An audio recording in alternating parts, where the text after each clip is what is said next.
J'adore regarder la télé. Jusqu'au plus loin que je me souvienne, j'ai toujours aimé ça. C'est un peu comme ma passion. C'est ridicule, vous me direz, mais vous vous méprenez. J'aime toutes les émissions, ainsi que toutes les chaînes.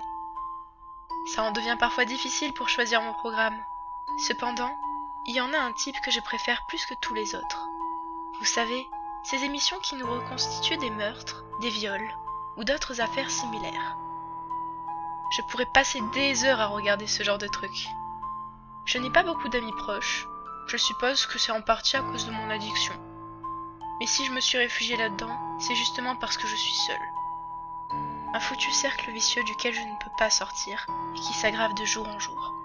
Mais au fond, je supporte plutôt bien cette solitude. Je m'y suis fait au fil des années. Quelquefois, il m'arrive d'inviter des connaissances chez moi, des personnes qui acceptent encore de faire partie de mon environnement social. Je leur propose donc à boire, et après ça, c'est le moment de s'installer devant mon poste de télévision. C'est de loin l'instant que je préfère, lors de ces soirées chez moi, avec des invités. Le programme débute.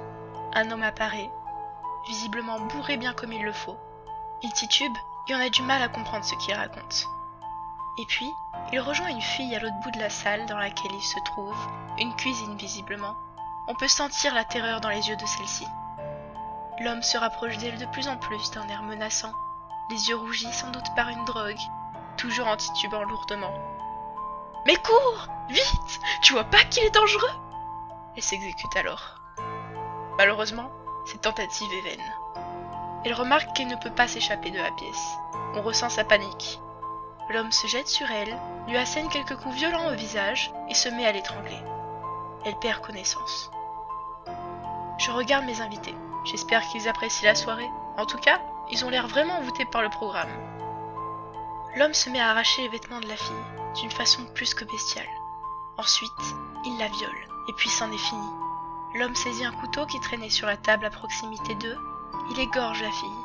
Son sang coule à flot, faisant une énorme tache sur le sol. Il regarde un instant le corps de la femme. Elle ne bouge plus. Il n'y a plus aucune once de vie en elle. Il se met à trembler et à regarder ses mains. Je crois apercevoir des larmes couler sur les joues de l'homme. « Tu regrettes ce que t'as fait ?» lui dis-je. Il tremble de plus en plus. Il a visiblement l'air en état de choc. Et puis, il récupère son couteau et se le plante à plusieurs reprises dans le cœur, jusqu'à ce qu'il finisse par succomber. Je me lève et j'applaudis. Je regarde mes deux invités, gissant là, au milieu de la cuisine. Je quitte mon poste d'observateur qui était le salon. Je déverrouille la porte de la cuisine. J'admire le bain de sang qui se trouvait dans cette pièce. Tous les recoins ont été éclaboussés. La table, le carrelage, les murs, la baie vitrée séparant la cuisine du salon. Il faudrait que je nettoie tout ça et que je me débarrasse des corps de mes invités. Il faut ce qu'il faut, n'est-ce pas? Tous les moyens sont bons pour conserver ma passion. J'aime vraiment regarder la télé.